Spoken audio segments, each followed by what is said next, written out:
Assalamualaikum warahmatullahi wabarakatuh. Perkenalkan, kami dari kelompok 1 akan membahas mengenai sistem pencernaan dan sistem otot pada Pisces. Adapun anggota dari kelompok kami yaitu saya sendiri, Nurulin Zajenia, Korezi Philadelphia Ambasalu, dan Femi Arwanlaya. Langsung saja, sebuah sistem yang dikenal sebagai sistem pencernaan telah dikembangkan pada vertebrata untuk melakukan fungsi menelan makanan, pencernaan, penyerapan, dan asimilasi, serta ekskresi bahan yang tidak dapat dicerna. Sistem pencernaan Pisces ini terdiri dari saluran pencernaan dan berbagai organ asosiasi seperti lidah, gigi, kelenjar mulut, pankreas, hati, dan kantung empedu. Seperti semua hewan, tubuh ikan pada dasarnya berbentuk tabung panjang yang dipelintir sedikit di tengah dan memiliki lapisan otot serta organ tambahan di sekitarnya.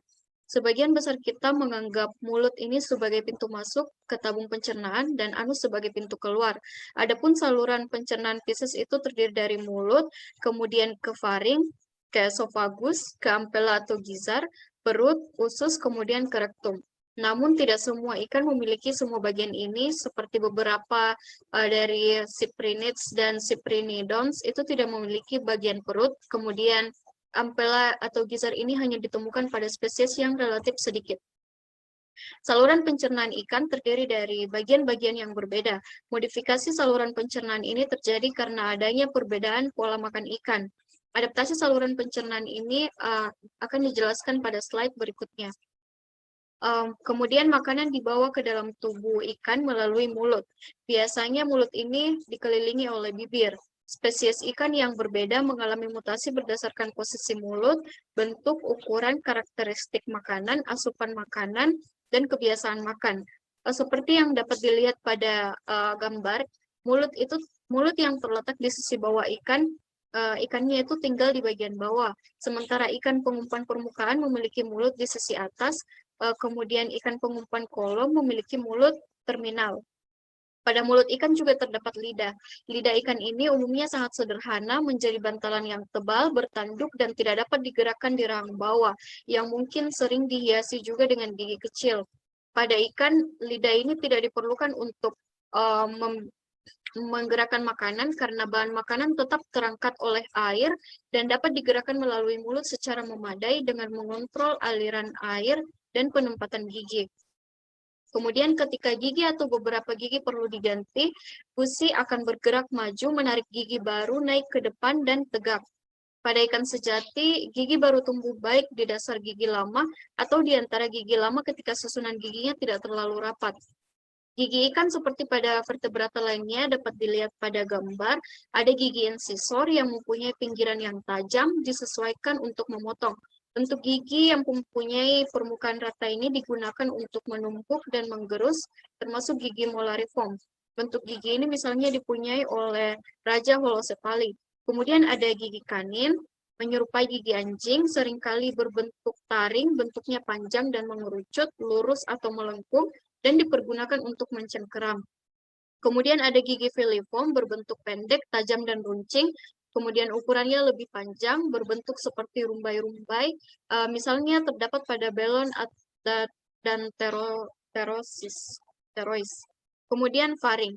Tepat di belakang mulut itu terdapat faring yang merupakan kelanjutan dari tabung di mulut dan di mana ditemukannya celah insang seperti yang dapat dilihat pada gambar. Faring ini berukuran pendek dan mengarah ke kerongkongan, dilapisi dengan epitel squamous. Faring dapat memiliki gigi baik atas maupun bawah yang bisa mencapai 4 baris. Gigi faring ini khusus untuk menggiling seperti geraham untuk memecah bahan halus, tajam, dan runcing. Sebagian besar gigi faring tampaknya telah berevolusi untuk membantu dalam tindakan menelan makanan. Kemudian setelah faring terdapat esofagus yang merupakan tabung berotot yang mengarah ke perut. Esofagus ini dibangun dari 2 lapisan otot, tidak lurik, salah satunya memanjang dan yang lainnya melingkar. Dinding bagian anterior esofagus atau kerongkongan dilapisi dengan epitel squamous, sedangkan bagian posteriornya dilapisi dengan epitel kolumnar. Seluruhnya mengandung banyak sel mukosa yang membuat makanan tetap terlumasi dan membantu makanan bergerak di sepanjang tabung. Demikian dari saya, terima kasih. Baik, terima kasih. Saya Femia Ronlaya dengan NIM H0120101053. Selanjutnya yang kelima yaitu perut. Nah, perut ini merupakan kantong atau tubuh yang berotot dengan lingkungan internal yang sangat asam yang berisi banyak enzim pepsin. Nah, perut ini dikelilingi oleh 3 lapisan otot tidak lurik, yaitu lapisan luar yang bentuknya memanjang, kemudian lapisan dalam bentuknya melingkar, dengan lapisan tengah yang membentuk sudut miring terhadap keduanya. Nah, selanjutnya yaitu C1 pyloric. Nah, dapat kita lihat pada gambar di ujung belakang perut sebelum atau tepat di awal usus, banyak ikan memiliki beberapa tabung tipis dan buta yang disebut pyloric chesa. Nah, pada spesies yang memiliki pyloric chesa ini, jumlahnya bervariasi dan bahkan mungkin berbeda antara individu dari spesies yang sama.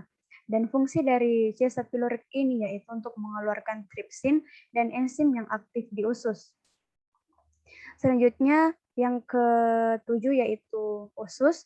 Nah, usus ikan ini berupa tabung tipis panjang dengan otot tipis berlapis ganda, lapisan luarnya memanjang dan lapisan dalamnya melingkar. Usus ini merupakan tempat pencernaan akhir dan penyerapan makanan yang dimakan oleh ikan.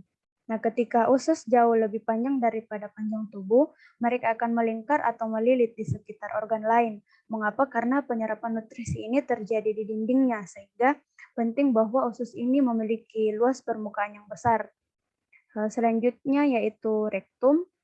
Nah, rektum ini adalah ujung usus yang dilalui oleh tinja, kemudian keluar dari tubuh ikan dan masuk ke air yang terdapat di sekitarnya.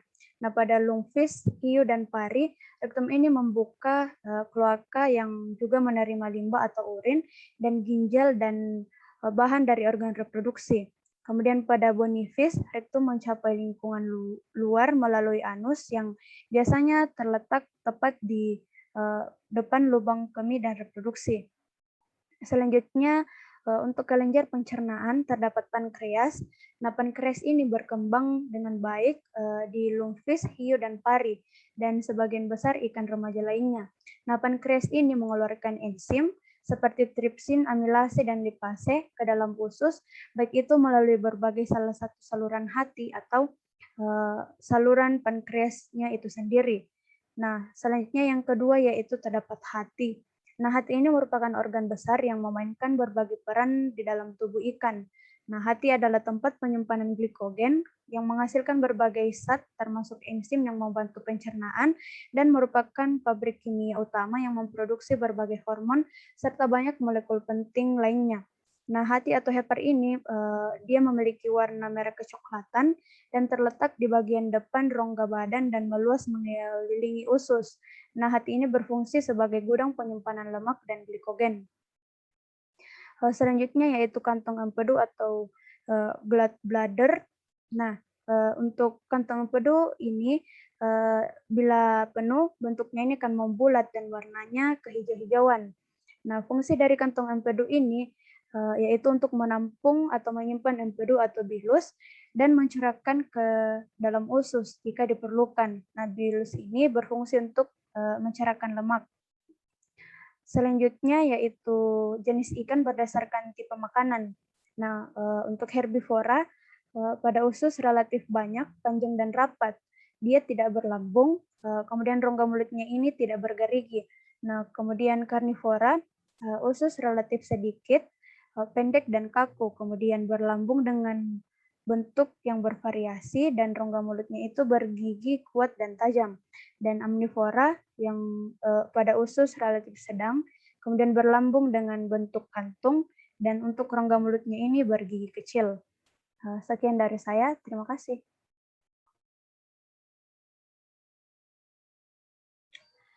Perkenalkan, nama saya Koresi Filadelfi Ambasalu dengan NIM H041201051. Nah, pada kesempatan kali ini, saya akan membahas tentang sistem otot pada Pisces. Nah, otot merupakan alat gerak aktif yang bekerja sama dengan sistem tulang dan sistem saraf sehingga menghasilkan gerakan. Nah, pada Pisces, otot terbagi atas 3 jenis, yaitu yang pertama otot polos, yang kedua otot jantung, dan yang ketiga otot bergaris. Nah, yang pertama yang akan kita bahas yaitu otot polos. Nah, secara primer, Otot polos berasal dari mesoderm dan disertai dengan sel-sel jaringan ikat.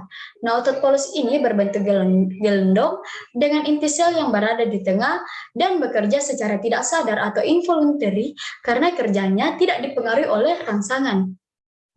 Kontraksi otot polos ini berjalan lambat dan kerjanya sangat lama. Nah, otot polos ini memiliki serabut otot polos yang berasal dari mesenkim primer dan merupakan serabut yang kecil dan lebih sederhana dibandingkan serabut pada otot yang lainnya. Serabut otot polos ini pada umumnya tersusun dalam ikatan, tetapi ada juga yang tersebar. Kemudian yang kedua yaitu otot jantung. Nah, secara embriologi, otot jantung ini lebih istimewa daripada otot polos. Mengapa? Karena sel-sel pada otot jantung ini bersatu seperti sinkitium. Nah, otot jantung ini berbentuk silinder dengan inti sel yang berada di tengah. Otot jantung ini tersusun atas dua otot polos, yaitu epikardium dan endokardium, yang nantinya akan dibungkus oleh selaput yang dinamakan perikardium. Nah, jaringan otot pada jantung memperlihatkan garis-garis yang melintang pada serabut, sehingga pada otot ini tidak ada serabut yang terpisah, atau dengan kata lain, semuanya berhubungan satu sama yang lain. Nah, otot jantung ini sama seperti dengan otot polos, yaitu bekerja secara tidak sadar atau involuntary karena kerjanya tidak dipengaruhi oleh rangsangan. Nah, otot jantung ini bekerja secara terus-menerus dan sangat kuat sampai individu ini mati. Kemudian yang ketiga yaitu otot bergaris. Nah, otot bergaris ini sering juga disebut sebagai otot lurik atau otot rangka. Mengapa dinamakan otot bergaris? Karena otot bergaris ini pada otot ini memperlihatkan garis-garis yang melintang. Nah, bentuk dari otot ini berbentuk silinder dengan inti sel yang berada di tepi. Nah, otot ini juga dinamakan dengan otot rangka. Mengapa? Karena otot ini melekat pada sistem rangka. Nah, pada Pisces, otot bergaris ini terbagi menjadi 4 bagian, yaitu yang pertama otot okulomotor. Nah, otot okulomotor ini terdapat pada mata dan berjumlah 3 pasang. Kemudian yang kedua yaitu otot hipobrankial. Nah, otot hipobrankial ini sendiri terdapat pada dasar faring, rahang, hyoid, dan lengkung insang yang berfungsi sebagai pengembang.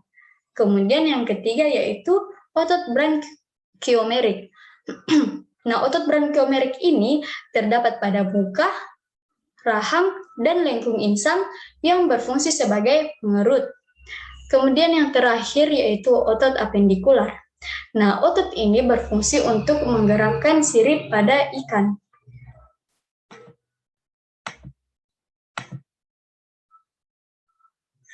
Nah, letak otot pada Pisces terbagi atas 2, yaitu epaksial dan hepaksial. Nah, epaksial ini terletak di daerah punggung atau dorsal, sedangkan hepaksial ini terletak di daerah perut atau ventral. Nah, gambar ini merupakan contoh dari ikan nila. Nah, di mana kedua otot ini dipisahkan dengan adanya spektrum yang dinamakan spektrum horizontal. Nah, otot pada ikan nila berbentuk kerucut yang tersusun dalam satu lingkaran. Oleh karena itu, dapat kita lihat ada garis-garis yang berwarna putih yang berbentuk sekuler atau melingkar. Nah, pada tubuh ikan nila terdapat melomer yang merupakan kumpulan dari otot-otot ikan yang menjadi satu, sehingga nampak seperti kumpulan garis melingkar dalam satu myomer. Demikian materi dari kami, kurang dan lebihnya kami mohon maaf. Terima kasih.